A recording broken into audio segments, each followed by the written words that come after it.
हे hello one, कैसे हो आप सभी लोग। पतझड़ के बाद में जब धीरे धीरे हरी पत्तियां आती है ना, उस समय जो सुकून हल्का सा मिलता है, आज क्रिप्टो के हीट मैप को देखकर वैसा ही सुकून मुझे मिल रहा है। बीटीसी 16,900 के लेवल को टच कर चुका है और ओवरऑल मार्केट में हमें 2-3-4% का हल्का हल्का रिकवरी का माहौल देखने को मिल रहा है। सिर्फ ओके भी, जो कि ओकेक्स का नेटिव टोकन है, वो थोड़ा 6-7% अभी डाउन चल रहा है।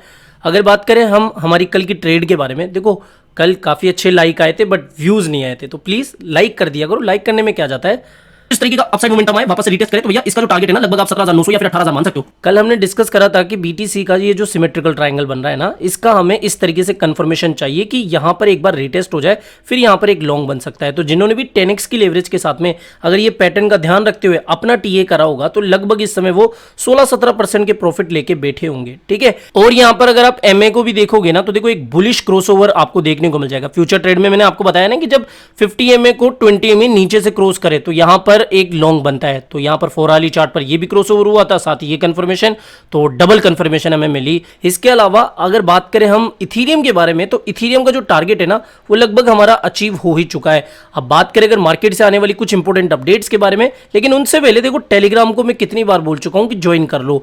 काफी लोग अभी भी ज्वाइन करके नहीं रखे हैं। दादा देखो कल ना कोई मार्केट से नेगेटिव अपडेट आ गई ना, अभी आपको इस चीज का महत्व समझ में नहीं आ रहा, लेकिन कल ना कोई अगर आपको समय पर अपडेट नहीं मिले ना, जो कि आपके टोकन या एक्सचेंज से जुड़ी हुई हो, तो काफी झटका देने वाली बात होगी वो। तो प्लीज ज्वाइन करने में क्या जाता है, ज्यादा मैं न्यूज अपडेट अब टेलीग्राम पर नहीं शेयर करता हूं। इसके अलावा देखो हमने लगभग 6-7 दिन पहले सोलाना के बारे में बात करी थी कि भैया सोलाना को लेकर नेगेटिव अपडेट्स आ रही है, बैड न्यूज आ रही है, लेकिन फिर भी हमें यहां पर पॉजिटिव ही रहना है, क्योंकि देखो अपडेट्स पॉजिटिव आए या फिर नेगेटिव आए, हम उसमें कुछ कर तो नहीं सकते। अगर हमने स्पोर्ट में बाइंग करके रखी है तो यहां पर होल्ड के सिवा हमारे पास कोई ज्यादा चांस नहीं है, लेकिन हाँ इसमें हमें जल्द से जल्द थोड़ी रिकवरी देखने को मिल जाएगी, क्योंकि ये जो लेवल्स 3 थे ना, ये अच्छे खासे सपोर्ट लेवल थे। अगर यहां से हम देखें तो पिछले 5-6 दिनों के अंदर सोलाना ने लगभग 78 से 79% का एक काफी तगड़ा पंप मारा है, यानी कि काफी अच्छी रिकवरी इसमें देखने को मिल गई पिछले 6-7 दिनों के अंदर। अब ये अचानक से ही 70-80% का सोलाना में कहां से पंप आ गया है, इसका पीछे का क्या कारण है, जबकि 4-5-6 दिन पहले तो इतनी सारी नेगेटिव अपडेट्स आ रही थी, सोल लगातार गिरता हुआ जा रहा था। इसके पीछे का एक सबसे इंपॉर्टेंट रीजन ये है कि भैया देखो सोलाना को लेकर अभी मार्केट में एक हाइप बन गई है। वो हाइप किस तरीके की है कि एक डोज कॉइन या फिर शिबा इनू इंस्पायर्ड नया टोकन मार्केट में आ गया है, जो कि है बोंक। अब इस बोंक ने पिछले एक दिन के अंदर ही लगभग 100% तक का पंप दिखा दिया है। और सबसे इंपॉर्टेंट बात यह है कि यह जो मीम टोकन है वो बना है सोलाना ब्लॉकचेन पर। अब सोलाना ब्लॉकचेन पर किसी मीम टोकन का बन जाना और वो इतना परसेंट पंप होना, ये तो कोई बड़ी बात तो नहीं हुई, क्योंकि देखो अभी भी बहुत सारे सोलाना बेस्ड मीम टोकन होंगे मार्केट में और आगे भी बनते रहेंगे। लेकिन इसमें इंपॉर्टेंट बात यह है कि जिन भी लोगों के पास में सोलाना एनएफटीज या फिर सोलाना टोकन होंगे ना, उनको एयर ड्रॉप में ये जो बोंक टोकन है वो मिल जाएगा। और इस बोंक टोकन की जो प्राइस है ना, वो अगर मान लो $100 के भी सोलाना के एनएफटी या फिर सोलाना टोकन को जिन्होंने बाय करके रखा होगा ना, तो उनको लगभग $400-500 की वर्थ के बोंक टोकन मिल रहे हैं। यहां पे आप देख भी सकते हो ट्विटर पे कि एक यूजर जिसके पास सोलाना $14 के थे और बाकी के आप देख सकते हो सोलाना के जो एनएफटी वगैरह है, और जो बोंक टोकन है वो उनको $633 के मिला है। तो इसी वजह से क्या हो रहा है कि एक हाइप बन रही है कि देखो जिनके पास सोलाना है, सोलेट वॉलेट में आप जाके चेक कर लेना, शायद आपको भी वहां पर बोंक टोकन आपको देखने को मिल जाए। तो इस वजह से सोलाना को लेकर हाइप बनी, क्योंकि बोंक टोकन की प्राइस में इतना बड़ा पंप आ गया। तो दैट्स वाई सोल की प्राइस में भी पंप आ रही है। लोगों को ऐसा लग रहा है कि भैया देखो सोल जिनके पास होंगे तो उनको उनके सोल की प्राइस से दुगने या तिगने प्राइस के बोंक टोकन ही मिल जाएंगे। पहला रीजन। दूसरा रीजन जो मुझे लगता है कि भैया देखो सोल में बहुत सारे शॉर्ट ऑर्डर लगे हुए थे।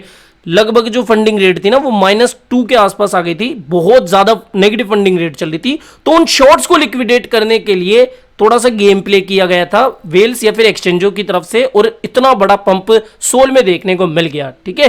तो जिन भी लोगों ने हमारे इन लेवल्स के आसपास से शॉर्ट लेने का बिल्कुल भी नहीं सोचा होगा, तो वो तो बच गए होंगे।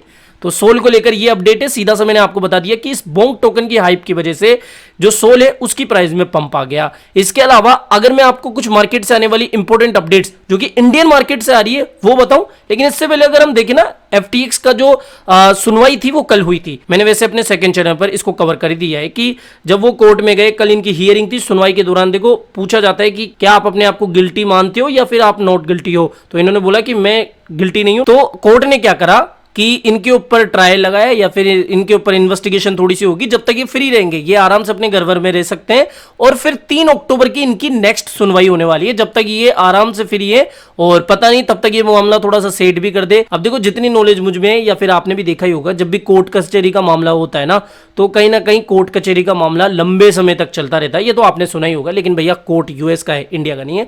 तो मान सकते हैं कि ज्यादा 5-6 साल तक भी नहीं जाएगी, 3-4 साल तक का हम ये केस चलता हुआ देख सकते हैं। ठीक है, तो 2-3 साल तक तो मुझे नहीं लगता कि ये केस इतना जल्दी खत्म होगा। तो ये सीधी सी बात है कि अभी ये फ्री होंगे, जो कि FTX के यूजर्स के लिए एक नेगेटिव बात है, क्योंकि उनका जो गुनहगार है भैया वो खुला घूमता रहेगा अपने आप। अगर बात करें अब इंडियन मार्केट से आने वाली अपडेट्स के बारे में, पहली अपडेट क्या है कि कोइन स्विच कुबेर ने एक डेटा दिया है। उस डेटा में ये देखा गया है कि सबसे ज्यादा डॉज कॉइन यूजर्स उनको देखने को मिले, यानी कि भैया डॉज कॉइन जो है मोस्ट हेल्ड एसेट बन चुका है इंडिया लार्जेस्ट क्रिप्टो ऐप पर, यानी कि कोइन स्विच कुबेर पर।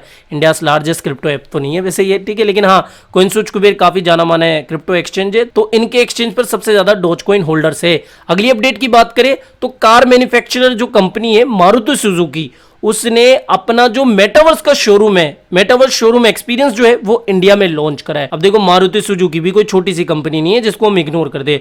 अगर इतनी बड़ी बड़ी कंपनियां मेटावर्स के अंदर एंटर हो रही है, दुनिया की सबसे बड़ी जायंट कंपनी, दुनिया की बड़ी जायंट कंपनियों में से एक फेसबुक ने अपना नाम मेटा कर दिया है, तो मेटावर्स की हाइप आगे आने वाले समय में हमें देखने को मिली जाएगी। अभी तो क्या लोग इसको इतना नहीं देख रहे हैं, धीरे धीरे जैसे समय बढ़ेगा मेटावर्स की हाइप बनती जाएगी और मेटावर्स के जो प्रोजेक्ट्स है उनकी वैल्यू भी फिर बढ़ती जाएगी। तो यहां पर जो कुल मिला के बात है वो ये है कि भैया मारुति सुजुकी ने अपना जो मेटावर्स शोरूम है ना वो प्रिपेयर करा है और इंडिया में इसकी लॉन्चिंग भी हुई है। तो ये इंडिया से आने वाली एक इंपॉर्टेंट अपडेट है। इसके अलावा एक इंपॉर्टेंट अपडेट ये भी है, शायद आप भी इसमें से एक हो सकते हैं, कि जितने भी इंडियन क्रिप्टो करेंसी ट्रेडर्स है या फिर जो इन्वेस्टर्स है वो भी मूव कर चुके हैं इंडियन एक्सचेंजों को छोड़कर, वो फॉरेन एक्सचेंज की तरफ जा चुके हैं।